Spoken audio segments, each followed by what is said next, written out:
BR9 TV Telugu news ఛానల్కు స్వాగతం. ఆంధ్రప్రదేశ్లో త్రాగునీటి కొరత కొనసాగుతుండగా మద్యం మాత్రం ఏరులై పారుతుందని టీడీపీ నేత తోట త్రిమూర్తులు విమర్శించారు.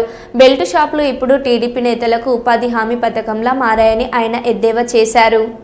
అక్రమ మద్యాలు తాగి అనకాపల్లి జిల్లా, పశ్చిమ గోదావరి జిల్లా, నెల్లూరు, అనంతపురం, వైఎస్ఆర్ కడప జిల్లా మద్యం కల్తీ మద్యం తాగటం వల్ల అనేక మంది ప్రాణాలు కోల్పోయారు.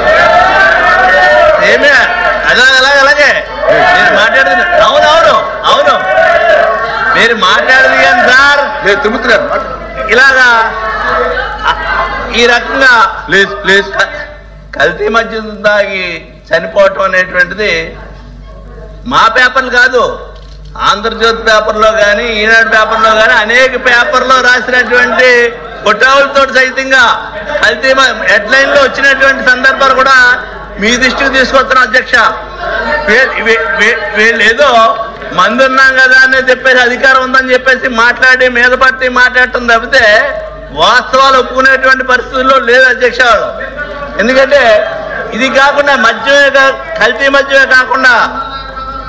మద్యమే కాకుండా బెల్ట్ షాపులు అధ్యక్ష, బెల్ట్ షాపులు అనేటువంటివి విచ్చలవిడిగా మంచినీళ్ళు కావాలంటే ఎక్కడ దొరకట్లేదేమో తప్పితే బెల్ట్ షాపుల ద్వారా మద్యాన్ని మాత్రం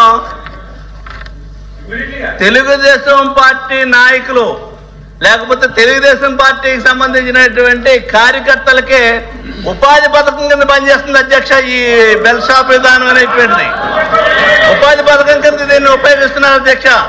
సరే, ఈ నువ్వు ఎలక్షన్లో కష్టపడ్డావు కదా, ఈ 2 షాపులు నువ్వు తీసుకో, ఈ 4 షాపులు నువ్వు తీసుకో అని చెప్పేసి వేలం పాటలు పెట్టి అమ్ముతున్నటువంటి విధానాన్ని మేము తగ్గిస్తున్నాం బెల్ట్ షాపులు అని చెప్పారు. ఎక్కడ తగ్గించారు? ఇదే శాసనసభలో గౌరవ ముఖ్యమంత్రి గారు మాట్లాడుతూ బెల్ట్ షాపులు అనేటువంటి ఎక్కడ ఉండటానికి వెళ్ళలేదు, బెల్ట్ షాపు అనేటువంటి ఎక్కడ ఉంటే బెండ్ తీస్తామని చెప్పారు. ఎంతమంది బెండ్ తీశారని అడుగుతున్నాను అధ్యక్ష మీ ద్వారా గౌరవ ముఖ్యమంత్రి గారిని. అదేవిధంగా ఈ మంత్రి గారు ఏదైతే ఒక షాపుకి 5 లక్షల రూపాయలు ఫస్ట్ పట్టుకున్నప్పుడు జరిమానా కింద విధిస్తామని చెప్పేసి అన్నారు. ఎన్ని షాపులు బెల్ట్ షాపులు పట్టుకున్నారో, ఎన్ని షాపులు బెల్ట్ షాపులు పట్టుకుంటే ఎంతమందికి ప్రభుత్వానికి ఎంత ఆదాయం వచ్చింది దాని ద్వారా 5 లక్షలు పెనాల్టీ వేయటం వల్ల. ఇది కూడా గౌరవ మంత్రి గారు సమాధానం చెప్పాలి. ఈ మధ్యకాలంలో పేపర్లో చూసాం, కేబినెట్లో డిస్కషన్ అయింది అనేటువంటి చూసాం.